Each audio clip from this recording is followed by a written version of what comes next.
আসসালামু আলাইকুম, আশা করি আপনারা সবাই ভালো আছেন। কাজী ইউটিউব চ্যানেলের পক্ষ থেকে আপনাদের সকল জানাচ্ছি স্বাগতম। আজকে যে বিষয়টা আলোচনা করব, যে বর্তমান সরকার পরিবর্তন হওয়ার কারণে বিভিন্ন দপ্তরে, বিভিন্ন সরকারি সকল দপ্তরে পরিবর্তন হচ্ছে, রদবদল হচ্ছে, প্রশাসনিক বা বিভিন্ন সরকারি অফিসারদের পরিবর্তন হচ্ছে, যে আমাদের কার্য অফিস নিকা রেজিস্ট্রারগণ তাদের কার্যক্রম স্বাভাবিক আছে কিনা, অথবা যে নিকা রেজিস্ট্রার উনি তার পজিশন মতো আছে কিনা, এই ধরনের অনেক কথা আমাদের কাছে জানতে চান। সব কিছু যে বিষয়টা হলো, আপনার প্রশাসনিকভাবে রদবদল হলো, পরিবর্তন হলো, কিন্তু কাজী অফিসে নিকা রেজিস্ট্রার আছেন, তারা স্বপদে বহাল আছেন। যিনি যে অফিসে দায়িত্ব পালন করছেন ওখানে দায়িত্ব পালন করতেছেন, কোনো পরিবর্তন হয়নি।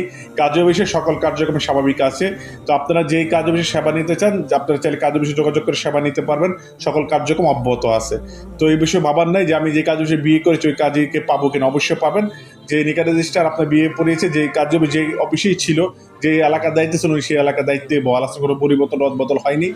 আপনি নিকা রেজিস্ট্রারগণ তাদের স্ব পদে দায়িত্ব পালন করছেন। তো আপনি সকল অফিস এবং সকল কার্যক্রম চলমান আছে। আপনারা চাইলে কাজী অফিসে নিকা রেজিস্ট্রার, বিবাহ রেজিস্ট্রেশন এবং তালাক রেজিস্ট্রেশন যে কোনো সেবার জন্য অবশ্যই কাজী অফিসে যে সেবা পাবেন ইনশাল্লাহ। আজকে